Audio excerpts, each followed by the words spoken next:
नमस्ते। आप सभी का अपने चैनल हिंदू मंथन पर हार्दिक स्वागत है। आज मैं आपको कार्तिक स्नान एवं व्रत की कथा बताऊंगी। किसी जंगल के बीचों बीच एक घने पेड़ पर 4 चिड़ियां रहती थीं। वे एक दूसरे की पक्की सहेली थीं और हमेशा साथ रहतीं। उनका जीवन सरल और खुशहाल था। एक दिन कार्तिक माह का आगमन हुआ। उनमें से एक चिड़िया ने 2 महिलाओं को बातें करते सुना। वे कार्तिक स्नान, व्रत और पुण्य के महत्व की चर्चा कर रही थीं। चिड़िया ने ध्यान से सुना और अपनी सहेलियों को सारी बातें बताईं। चारों ने फैसला किया कि इस बार वे भी कार्तिक स्नान करेंगी और पुण्य कमाएंगी। प्रतिपदा की सुबह चारों ने खिचड़ी बनाने की योजना बनाई। उन्होंने खिचड़ी में घी और नमक डाला और उसे पकने दिया। खिचड़ी के भाप में उनकी मेहनत की खुशबू समाई हुई थी। इसके बाद वे स्नान करने नदी की ओर उड़ चलीं। जब स्नान करके पहली चिड़िया लौटी तो उसे बहुत भूख लगी थी। उसने खिचड़ी की गर्म भाप को सूंघा, खुद को रोक नहीं पाई और खिचड़ी का ऊपरी हिस्सा खा लिया। पेट भरने के बाद वह सोने चली गई। दूसरी चिड़िया आई और उसने देखा कि खिचड़ी का ऊपरी हिस्सा खत्म हो चुका है। भूख से बेहाल उसने खिचड़ी का पानी पिया और आराम करने चली गई। तीसरी चिड़िया लौटी और उसने भी अपनी भूख मिटाने के लिए बची हुई खिचड़ी खा ली। इसके बाद वह भी सो गई। अब चौथी चिड़िया आई। उसने देखा कि उसकी तीनों सहेलियां सो रही हैं। खिचड़ी में सिर्फ खुरचन बची थी। उसने खुरचन खाई और थकी हुई वह भी सो गई।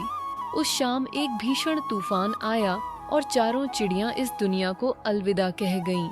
यदि आप चाहते हैं कि आप पर माता रानी की कृपा बनी रहे और आपके घर में संपन्नता आए, तो तुरंत इस कथा को लाइक करें और चैनल को सब्सक्राइब कर लें। चिड़ियों के कार्तिक स्नान और पुण्य के कारण उन्हें अगले जन्म में मनुष्य योनि प्राप्त हुई। जिसने खिचड़ी का ऊपरी हिस्सा खाया था वह राजा की राजकुमारी बनी। जिसने खिचड़ी का पानी पिया था वह एक कुम्हार की बेटी के रूप में जन्मी। जिसने खिचड़ी खाई थी वह ब्राह्मण की कन्या बनी। जिसने खुरचन खाई थी वह राजा के महल की हथिनी के रूप में जन्मी। समय बीता और एक दिन राजकुमारी का विवाह हुआ।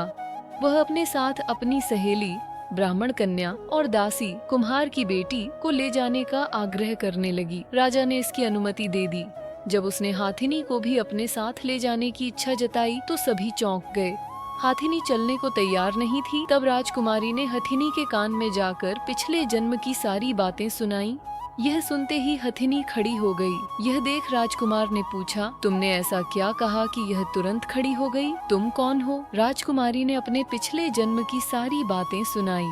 यह सुनकर राजकुमार ने कहा, कार्तिक स्नान का इतना बड़ा फल अगर चिड़ियों को मनुष्य योनि मिल सकती है तो हमें भी इस पुण्य कार्य को करना चाहिए। उस वर्ष राजकुमार और राजकुमारी ने कार्तिक स्नान और व्रत किया। उनके पुण्य के कारण उन्होंने इस लोक में सुखों का अनुभव किया और अंत में बैकुंठ धाम को प्राप्त हुए। इस कथा को कहते सुनते हमें यह सीख मिलती है कि सच्चे मन से किए गए पुण्य कार्यों का फल अवश्य मिलता है। बोलिए कार्तिक महाराज की जय।